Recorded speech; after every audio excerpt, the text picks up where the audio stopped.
Hi, I'm Jonathan Weinberg, and this is another one of my pen reviews. Today, I want to talk about a really unusual pen. It is the Boston Safety Pen, which comes from Noodler's ink, meaning the ink, and they, of course, also make various flex pens. It's I think actually really beautiful looking. It's made of ebonite, which of course is a material that a lot of vintage pens, it's kind of hard rubber, a lot of vintage pens are made with ebonite. And actually the kind of pen this is, a safety pen, really dates back to the early 20th century when several pens used this kind of format. This is a kind of mixed review because one of the supposed advantages of this pen is, and I'm going to take the cap off it, is that you supposedly can use all kinds of ink in it, even Indian ink, because the actual nib sits inside the pen in the ink. So the feed supposedly won't dry out because it's just in the wet ink. And then when it's time to use it, you turn it and the nib appears. And I think one of the reasons it's called a safety pen is also because when the nib is down below, you can't sort of hurt yourself. I mean, that's just I'm just making that up, but I think that could be one of the reasons it's called a safety pen. Now, there's certain obvious disadvantages about this pen. When the nib is down, if I were to turn it upside down, there's absolutely nothing to stop the ink from just pouring right out, right? And the way you fill the pen is you bring the nib down and you pour ink in it. And I have a little bit of a video. I have some videos showing that. And you have to just remember that when the pen is like this, just never have it upside down. So that's a big problem because at some point or other, particularly if you're a klutz like me, you're going to turn it upside down and ink is going to go everywhere. But I wish that was the only problem because I could kind of remember that. But the other problem I find with it is you have really no way of knowing how much ink to put in it when you're putting the ink in it. Obviously, you have to put enough ink so that the feed is sitting in the ink. But if you put too much ink into it, and that means like ink up above the point, if you're pouring the ink in with your eyedropper, when you bring the pen up, the ink just spills out and pours out all over your hands. And I've done that several times. The other disadvantage, which seems to me obvious, is that you don't really know when you're going to run out of ink.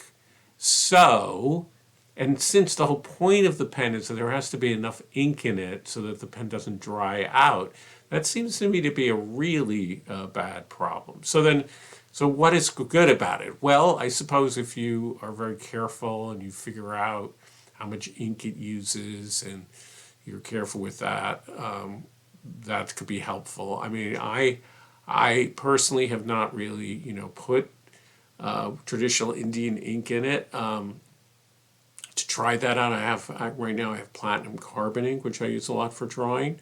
But I would say the thing I like about it is that it is really beautiful, and I really like the feel of the ebonite. I like the whole, I don't know, the whole fun of the pen going up in this way. Now, the other thing is that it comes with a flex nib, a typical kind of Noodler's flex nib, but it's quite a small nib. It's equivalent to sort of an old vintage number 2 nib. Now, some people on the who have experimented with this have put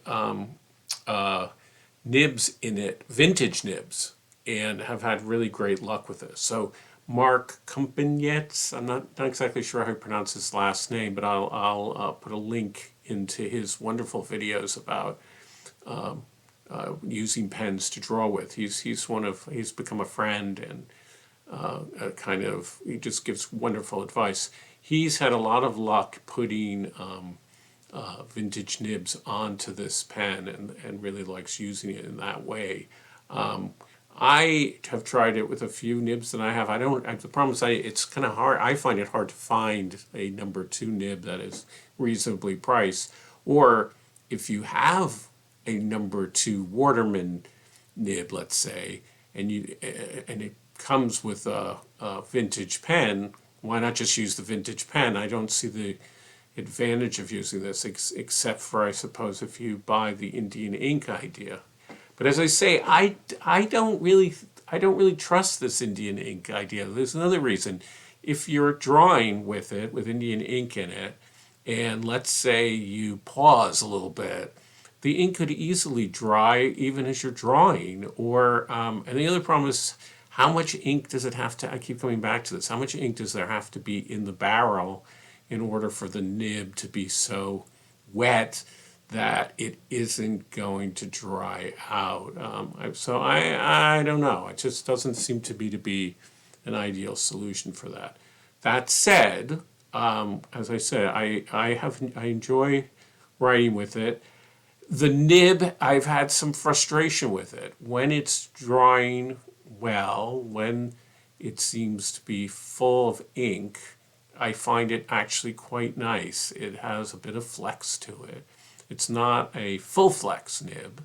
I would say it's semi-flex, but it has a nice bounce to it. And I've done drawings with it, and I really enjoy it. But I've also had a lot of skipping with the nib. And, that's not unusual for some of the Noodler nibs to have a kind of rocky quality with them in terms of their ability to really perform.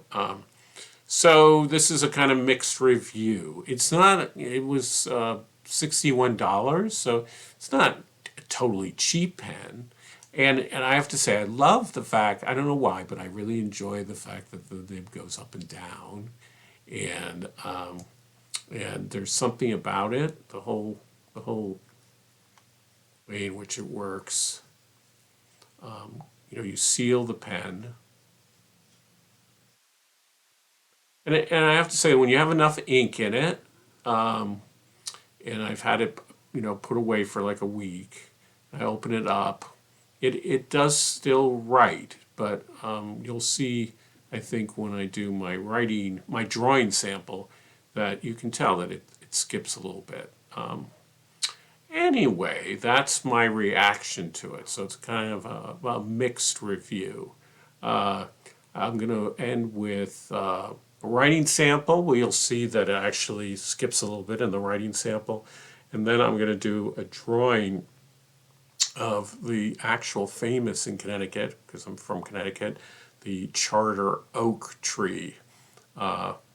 Thank you for watching. Once again, please subscribe. And if you're enjoying these discussions, and let me know what you think.